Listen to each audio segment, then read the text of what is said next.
అందరికీ నమస్కారం. అమ్మ మాట అమ్మాయి బాట ఛానల్కి స్వాగతం.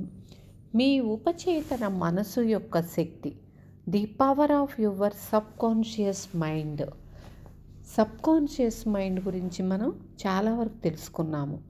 ఇప్పుడు మన విజయానికి 3 మెట్లు, రెండో మెట్టు గురించి మనం తెలుసుకుందాము. మనం విజయం సాధించాలంటే ఎలా ఉండాలి, ఎలా ఆచరించుకోవాలి మన పద్ధతుల్ని, దాని గురించి తెలుసుకుంటున్నాము. మధ్యలో స్కిప్ చేయకుండా చివరి వరకు వినండి, లైక్ చేసి షేర్ చేయండి. మొదలు పెట్టుకుందామా? విజయానికి రెండవ మెట్టు. ఏ రంగంలో పని చేయాలని అనుకున్నట్లయితే దాని మీద నైపుణ్యం సంపాదించాలి. అందరికంటే ఎక్కువ తెలిసి ఉండాలి.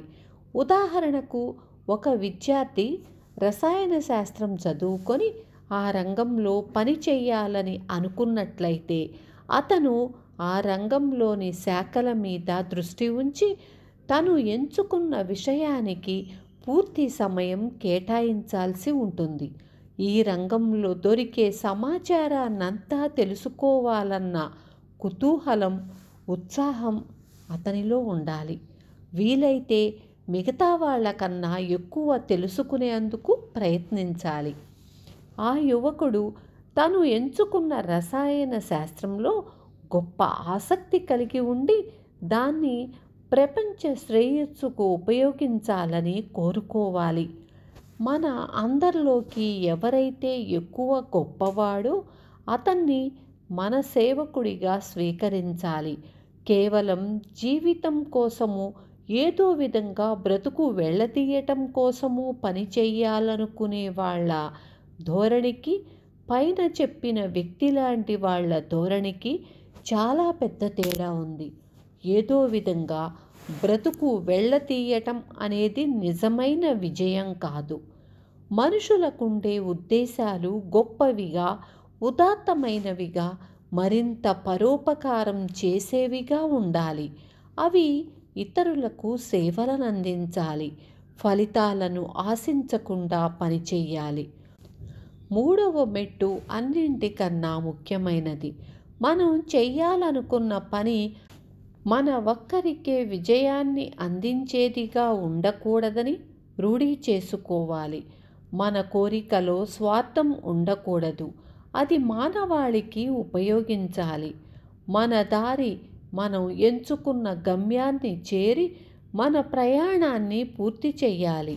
అంటే మన ఆలోచన ముందుకెళ్ళి ప్రపంచానికి మేలు చేసే ఉద్దేశాన్ని లేదా సేవ చేసే ఉద్దేశాన్ని కలిగి ఉండాలి. అది అప్పుడు మరిన్ని ఎక్కువ ఆశీస్సులతో మన వద్దకు తిరిగి వస్తుంది. మన లాభం కోసమే మనము పనిచేసినట్లయితే మనమి ముఖ్యమైన వలయాన్ని పూర్తి చెయ్యలేము. మనం ఫలితాలను సాధించినట్లు కనపడవచ్చు, కానీ మనం మన జీవితంలో ఏర్పరచుకున్న అసంపూర్తి వలయం కాలక్రమాన మనకు పరిమితులను, అనారోగ్యాన్ని కలిగించే అవకాశం ఉంది. నిజమైన విజయానికి కొలమానం. కొంతమంది ఇలా, కానీ మిస్టర్ జేమ్స్ నకిలీ చమురు స్టాక్ అమ్మి గొప్పదనాన్ని ఆర్జించాడు అని చెప్పవచ్చు. ఒక మనిషి కొంతకాలానికి విజయం సాధించవచ్చు, కానీ అతను మోసం చేసి సంపాదించిన డబ్బు రెక్కలు కట్టుకొని పటాపంచలైపోతాయి. మనం ఒకరి దగ్గర నుంచి దొంగిలిస్తే మనం మన దగ్గర నుంచి దొంగిలించినట్లే లెక్క. ఎందుకంటే మనం ఇప్పుడు లేమి మరియు పరిమితి అనే స్థితి ఉంటాము. అది మన శరీరంలో, ఇంటి వ్యవహారాలలో వ్యక్తమవుతాయి. మనం ఏది ఆలోచిస్తామో, అనుభూతి చెందుతామో దాన్ని మనం సృష్టిస్తాము. ఎవరైనా మోసాలు చేసి బోలెడంత ఆస్తి సంపాదించుకున్నప్పటికీ అతను విజేత కాదు. మనశ్శాంతి లేని విజయం ఉండదు. రాత్రిపూట నిద్ర కరువై అనారోగ్యంతో లేదా అపరాధ భావంతో బాధపడేవాడికి ఎంత సంపద ఉంటే మాత్రమేమిటి, అదెందుకు పనికొస్తుంది?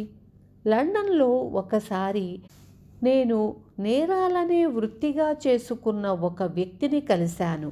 అతను తను చేసిన ఘనకార్యాల గురించి నాకు చెప్పాడు. అతను దోపిడీల ద్వారా బోలెడంత డబ్బు సంపాదించాడు. అతనికి ఫ్రాన్స్లో ఒక వేసవి విడిది ఉంది. లండన్ శివార్లలో ఒక పెద్ద ఇల్లు కట్టుకొని విలాసవంతంగా జీవిస్తున్నాడు. స్కాట్లాండ్ యార్డ్ అంటే లండన్ పోలీసు విభాగం తనని ఎప్పుడు ఖైదు చేస్తారో అని నిరంతరం హడలిపోతూ బ్రతుకుతున్నాడు. మనసులో తిష్ట వేసుకున్న భయం, అపరాధ భావం అతన్ని అనుక్షణం వెంటాడుతుండటంతో అతనిలో ఎన్నో రకాల అనారోగ్యాలు తలెత్తాయి. తాను తప్పు చేశానని అతనికి తెలుసు.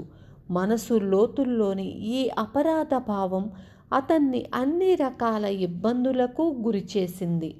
ఆ తరువాత అతను తనంతట తానే పోలీసులకు లొంగిపోయి జైలు శిక్ష పూర్తి చేశాడు.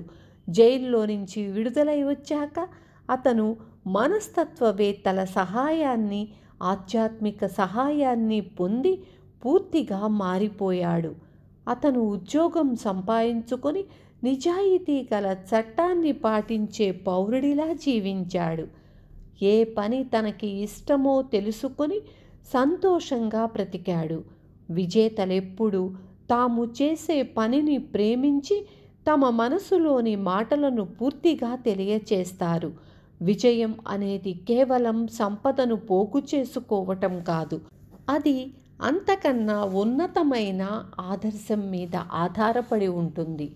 విజేతకు గొప్ప మనస్తత్వ శాస్త్ర జ్ఞానము, ఆధ్యాత్మిక అవగాహన ఉంటాయి. ఈనాటి గొప్ప గొప్ప వ్యాపారవేత్తలు తమ విజయానికి ఉపచేతనను అంటే సబ్కాన్షియస్ మైండ్ను సరైన విధంగా వాడుకోవటం మీద ఆధారపడతారు. కొన్నేళ్ల క్రితం ఫ్లాగ్లెర్ అనే ధనవంతుడైన చమురు వ్యాపారవేత్త గురించి ఒక పత్రికలో ప్రచురింపబడినది. అతని విజయం వెనుక ఉన్న రహస్యం తను చేపట్టే పని కార్యరూపం దాల్చి పూర్తయ్యేదాకా చూసే సామర్థ్యం. ఉదాహరణకు ఈ విషయంలో అతను తన కళ్ళు మూసుకొని ఒక పెద్ద చమురు పరిశ్రమ ఉన్నట్లు, రైలు బండ్లు పట్టాల మీద కూత కూస్తూ నడుస్తున్నట్లు, పొగలు వదులుతున్నట్లు ఊహించుకున్నాడు. అతని ప్రార్థన చూసి నెరవేర్పాలని అతని ఉపచేతన మనసు వాస్తవం చేసింది. మీరు మీకు లక్ష్యాన్ని స్పష్టంగా ఊహించుకుంటే దానికి కావలసినది అందించబడుతుంది. మీకు తెలియని విధంగా ఉపచేతన మనసు యొక్క ఆశ్చర్యకరమైన కార్యరూపం ద్వారా అవి అందుతుంది. విజయానికి కావలసిన ఈ 3 మెట్ల గురించి ఆలోచించేటప్పుడు మన సబ్కాన్షియస్ మైండ్కున్న సృజనాత్మక శక్తుల గురించి మనం ఎప్పుడూ మర్చిపోకూడదు. విజయానికి అవసరమైన మెట్లు అవి ఏ ప్రణాళికకు సంబంధించినవైనా దాని వెనుక ఉండేది ఈ శక్తే. మన ఆలోచనలో సృజనాత్మకత ఉంటుంది. ఆలోచన, అనుభూతి కలిసి ఆత్మాశ్రయమైన నమ్మకంగా రూపొందుతాయి. ఇక మన నమ్మకాన్ని బట్టే మనకది లభిస్తుంది. మనలో మన కోరికలన్నింటినీ తీర్చగల ఒక బ్రహ్మాండమైన శక్తి ఉందని అర్థం అవ్వగానే మనకు ఆత్మవిశ్వాసం, మనశ్శాంతి లభిస్తాయి. మనం ఏ రంగంలో పనిచేసినప్పటికీ మన సబ్కాన్షియస్ మైండ్కు సంబంధించిన నియమాలను మనం తెలుసుకోవాలి. మన మనసుకున్న శక్తులను అమలు చేయటం తెలుసుకొని మనం పూర్తిగా మనసులోని మాటను వ్యక్తీకరించినప్పుడు, మనలోని ప్రతిభను ఇతరులకు పంచుతున్నప్పుడు మనం నిజమైన విజయ మార్గంలో ప్రయాణిస్తున్నామని ఖచ్చితంగా చెప్పవచ్చు. ఇక మనం దైవ కార్యంలో భాగస్వామిగా ఉన్నట్లయితే స్వాభావికంగానే దేవుడు మన తరపునే ఉంటాడు. అందుచేత మనకి వ్యతిరేకంగా ఎవరుంటారు? ఈ విధమైన అవగాహన ఉన్నట్లయితే ఈ లోకంలో కానీ పైలోకంలో కానీ మనకి విజయం దక్కకుండా ఎవ్వరూ చెయ్యలేరు. విన్నారు కదా? విజయానికి 3 మెట్లు. అవేంటివి? ఎలా మనకి ఉపయోగపడుతున్నాయి? ఎలా ఉపయోగపడతాయి? దాన్ని మనం ఎలా ఉపయోగించుకోవాలి అనేది క్లియర్గా అర్థమైంది. చివరి వరకు విని లైక్ చేసి షేర్ చేయండి. రేపు మళ్ళీ మీ ముందుకు వస్తాను. ఉంటాను. Thank you.